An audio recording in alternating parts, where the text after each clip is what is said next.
बिस्मिल्लाहिर्रहमानिर्रहीम, this is Farwas and you are watching lingrature. और आज हम करने जा रहे हैं पिगमेलियन के कुछ करैक्टर्स, इंपॉर्टेंट करैक्टर्स जो कि जी.बी. शॉ ने लिखा था।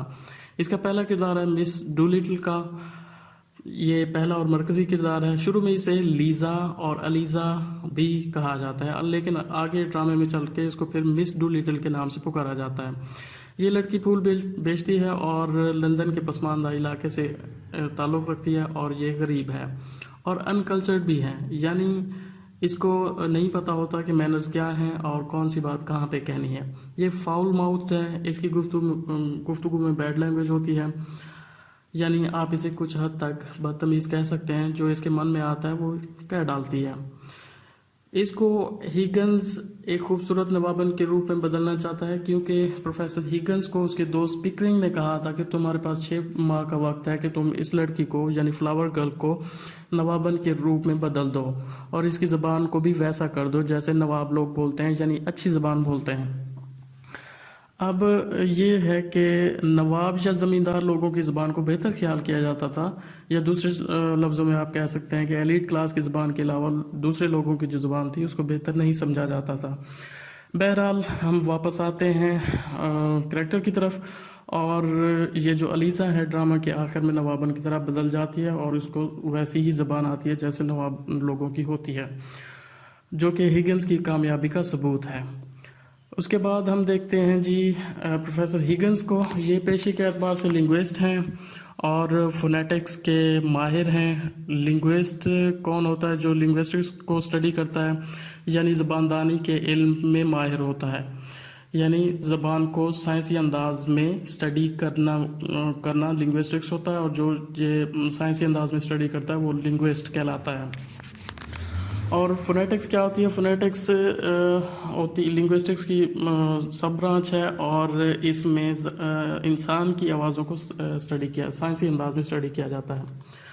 चलें जी, ये तो कुछ डिटेल्स थी। अब दोबारा हम वापस आते हैं। प्रोफेसर हिगन्स मुख्तलिफ डायलेक्ट्स को स्टडी करते हैं और इनको डॉक्यूमेंट की शक्ल में महफूज करते हैं, यानी इनके सामने अगर कोई बोल रहा हो तो इनको पता चल जाता है कि ये किस इलाके से ताल्लुक़ रखते हैं। अच्छा जी, डायलेक्ट अब क्या होता है? डायलेक्ट इंग्लिश के कई डायलेक्ट्स हैं।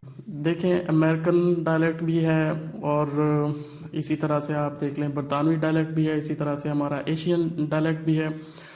डायलेक्ट में कौन कौन सी चीज़ें आती हैं? 3 चीज़ें आती हैं: वोकैबलरी, एक्सेंट और उसकी जो ग्रामर है वो।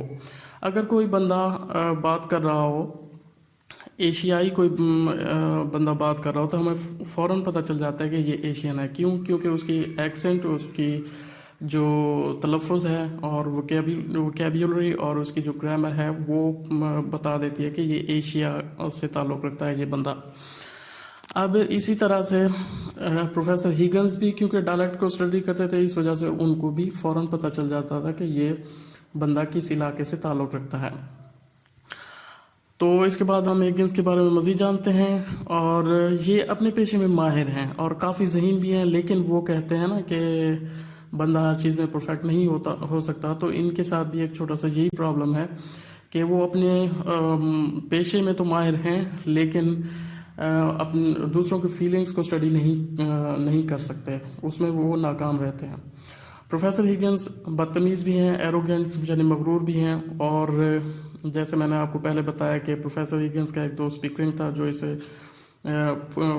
इसे कहता है कि फूल वाली लड़की यानी अलीज़ा को नवाबन का रूप में बदल दो उसे, यानी उसे मैनर सिखाओ और नवाबों वाली या डचेस वाली जो गुफ्तगू होती है वैसी वो गुफ्तगू करे, और उसके पास 6 माह का जो वक्त वो देता है, और पिकरिंग इस एक्सपेरिमेंट को मुकम्मल तौर पर फंड भी करता है।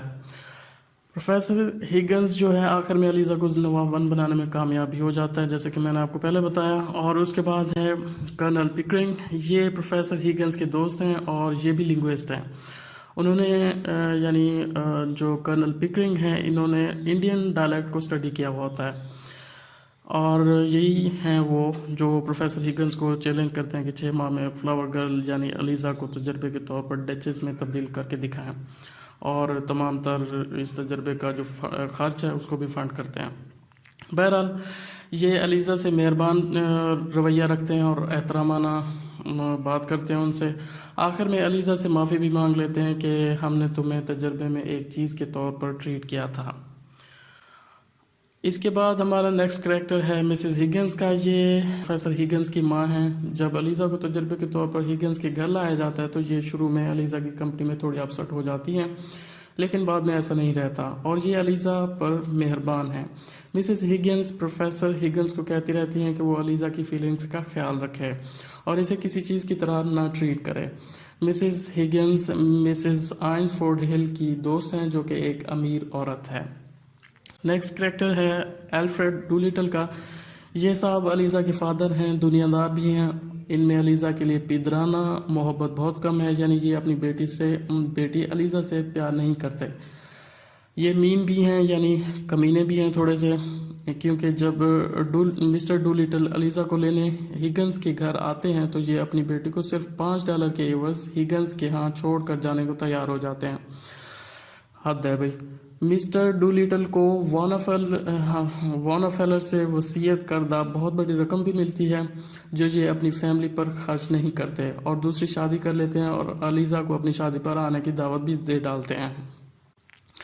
نیکسٹ کریکٹر ہے فریڈی آئنسفورڈ ہل کا۔ یہ نوجوان بندہ ہے، امیر خاندان سے تعلق رکھتا ہے۔ جناب یہ مس ڈولیٹل یعنی الیزا کو لو لیٹر بھی لکھتے ہیں اور الیزا سے شادی کے خواہش مند بھی ہیں، اور آخر میں ڈرامہ کے آخر میں یہ الیزا سے شادی کرنے میں کامیاب بھی ہو جاتے ہیں۔ اگلا کریکٹر ہے کلارا آئنسفورڈ ہل کا۔ یہ فریڈی کی سسٹر ہیں اور مسز آئنسفورڈ ہل کی بیٹی ہیں، اور ان کو تمام مینرز بھی آتے ہیں۔ ان کو پتہ ہوتا ہے کہ کب کہاں کیا بات کرنی ہے۔ یہ کلارا ہی ہے جس کا کہنا ہے کہ مس ڈولیٹل کی جو غیر مناسب گفتگو ہے یہ اسمال ٹاک کا ایک نیا انداز ہے۔ دوستو اسمال ٹاک کیا ہوتی ہے؟ جب ہم اپنی گفتگو کا آغاز کرتے ہیں تو ہیلو ہائے یا السلام علیکم کہتے ہیں، اس کے بعد فوراً جو موضوع لیا جاتا ہے اسے اسمال ٹاک کہتے ہیں۔ کچھ لوگ دعا سلام کے بعد موسم کا حال پوچھتے ہیں تو اسمال ٹاک موسم، کچھ لوگ فیملی کے بارے میں پوچھتے ہیں تو گھر میں سب خیریت ہے تو اسمال ٹاک فیملی کے بارے میں ہوئی۔ تو یہ تو تھی تھوڑی سی اسمال ٹاک کے بارے میں۔ اب دوبارہ ہم واپس آتے ہیں کلارا کی طرف۔ کلارا کا خیال ہے کہ مینرز عادتیں ہوتی ہیں، یہ نہیں کہہ سکتے کہ یہ اچھے مینرز ہیں یا برے مینرز ہیں، یعنی مینرز کوئی اچھے یا برے نہیں ہوتے، مینرز تو مینرز ہوتے ہیں، یعنی عادتیں ہوتی ہیں۔ اس کے بعد ہم دیکھتے ہیں نیکسٹ کریکٹر ہے وانافیلر کا۔ یہ بہت امیر امریکی بندہ ہے جو اب مر چکا ہے اور اپنی وصیت میں مسٹر ڈولیٹل کے لیے یعنی الیزا کے فادر کے لیے بہت بڑی رقم چھوڑ کر جاتا ہے۔ وانافیلر کہتا ہے کہ بندہ خود اپنی محنت سے سوشل پوزیشن حاصل کر سکتا ہے۔ وانافیلر اس خیال کی مخالفت کرتا ہے کہ بندہ جس سوشل پوزیشن کا حقدار ہوتا ہے تو وہ اسی گھر میں پیدا ہوتا ہے۔ نیکسٹ دو مائنر کریکٹر ہیں مسز آئنسفورڈ ہل کا۔ یہ کلارا اور فریڈی کی ماں ہیں اور مسز ہگنز کی دوست ہیں اور ایک امیر عورت ہے یہ۔ اس کے بعد نیکسٹ کریکٹر ہے ہمارا مسز پیئرس کا۔ یہ خادمہ ہیں یعنی ہاؤس کیپر ہیں اور ہگنز کے گھر پر یہ خادمہ ہے۔